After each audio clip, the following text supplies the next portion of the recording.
Well, we've been kind of together since then in different aspects. You know, I've been renting studio space and stuff like that in his house, and so we've kind of been I met Victor at the partners. Che. I remember the day I met him, walking out of the woods. Someone, a mutual friend, introduced us. We had named the place the Che Cafe, but had not painted the murals on the outside of the building yet. And Victor was like brought to us as potential muralist to. And I was attracted by Che, the whole image and what I recognized Che in a revolutionary aspect. And I cracked up when people said cheap, healthy eats. I go, damn, that's an interesting redefinition of it. We were, as Chicanos, we were very influenced in silk screening and those things that affected us in mural painting. So Cuba has been a real inspirational part in our own development as muralists. In turn, the past 12 years I've gone to Havana many times. I have 4 murals in Havana also that I've painted there, and so I think it was just one of those things where in the co-ops. I mean, for me, the co-op, how Scott first explained it to me, just I thought it was just such an innovative aspect of student involvement. I was like, I when I heard that, I think even in those years of the early '80s, there was over $1 million taken away from the institution or the administration. That I said, well, this is really, a progressive place to be at. Well, Cheap Healthy Eats was just an acronym we came up with to entertain the university administration when we turned in our student charter. The cafe was named after Che Guevara, but the Cheap Healthy Eats was also helpful and useful in establishing the space. When we first got control of it from the Associated Student Government, we called it the Coffee Hut Collective for like a month or two, and then changed the name to Che Cafe. But those of us that, the 8 or 10 of us that helped start the Che had all worked to start the UCSD Food Co-op 2 years prior in '78.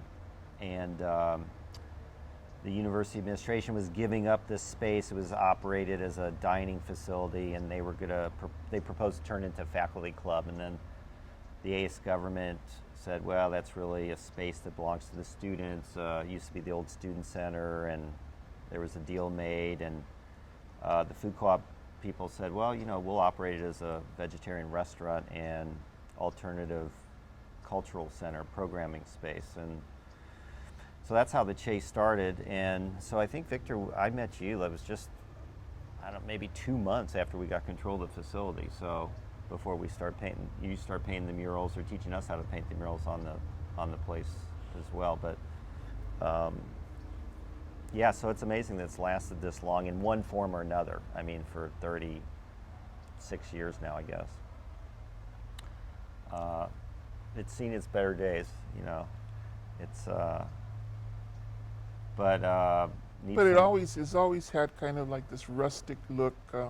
Like the garden was out there, and there was a lot more connection of the students to kind of like to break away from the sterile concrete environment. I think people came and really relaxed, and the events were outrageous. I mean, the really great bands and poets, spoken word. What's going on. I just really thoroughly enjoyed the atmosphere. Well, the co-ops, as a student-run business, you mentioned like the amount of funds that ran through them, and the co-ops were used to fund a whole bunch of different student activities.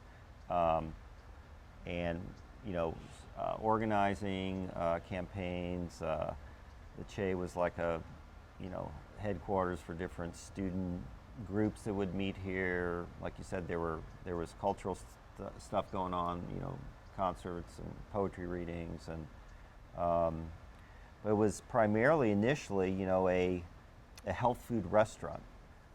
There wasn't as much focus on music as what grew into its primary, like, kind of heyday in the mid 80s, late 80s, or early 90s when it became primarily a music venue.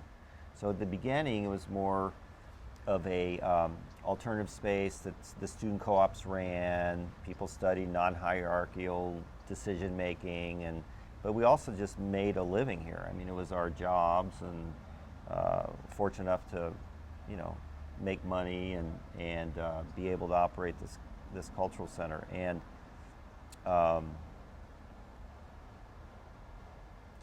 And it was also connected with these other areas, right? The bookstore, and there was a bike. I'm not sure if that's still going on. The bike shop. There was Ticket Place, a radio station. Mm-hmm. I remember I started working with 4 groups of Filipinos, Native Americans, African Americans, and Chicanos to do projects with them, and we actually painted a mural that now is at the cultural center over there, and that was just great to see all the different cultural groups also kind of intermixing to the general student body. I think that was a little bit not really. I hadn't noticed it before until working with these groups, that there was actual Filipinos around, and I thought it was surprising that they didn't even know what their culture was about or their history until we started questioning what to put on the mural. And it was funny because here we have this beautiful library out here on campus, and so I got everybody to do research. And then when one of the young Filipino guys comes back and says, "Hey, they invented the 45 with my people." I said, "What are you talking about?" He says, "Well, the Filipinos were they used this armor made out of grass, and the 38s that they used during that period of time. You probably know what era I'm talking about." I have no idea what you're talking about. And so they actually develop the 45 because that to penetrate the grass armor that the mountain Filipinos used at that time. So that's just one of the many things that came up from the research, and the mural that's still there at the entrance. There were a lot of organizing campaigns in the early 80s, mid 80s, like in solidarity with struggles in countries where the United States government had some problematic role, and so those, whether or not it was like intervention in Central America and El Salvador, Nicaragua, those organizing campaigns, or the anti-apartheid stuff later in the 80s, or actually in the late 70s, student activists, related to the co-ops were employed at the different facilities, and then whenever these extracurricular campaigns would come up, the co-ops were kind of already organized entity on campus for a while, where it was easier to jump into another mode of operation and focus. And so I remember the co-ops a lot like that, as far as like just kind of an ongoing positive alternative approach to running a business together, but also as a springboard to other kind of mass movements that like would sweep through campus, late 70s, early 80s. But yeah, you were talking about Groundwork Books. It was a collective that operated, was really the first one that was started here. I know it's still going. The General Store Co-op came out of people that worked at the Food Co-op, the Recycling Co-op, the Garden Co-op. The Associated Students wanted to get in the act and started a record store for a while. Sort of Vinyl was run as a workers' co-op. The Bike Co-op eventually went out of business. Became a bike shop and went out of business. But yeah, all these student-run businesses together provided, a lot of jobs for students, but also opportunities for some free space in these extracurricular activities, like I spoke of, that were organized out through the co-ops. I always like to mention, because sometimes I forget, is that even in the design of this logo, I had been vegetarian off and on previous to the 80s, mainly because I had a girlfriend that was vegetarian and she cooked excellent. excellent ways.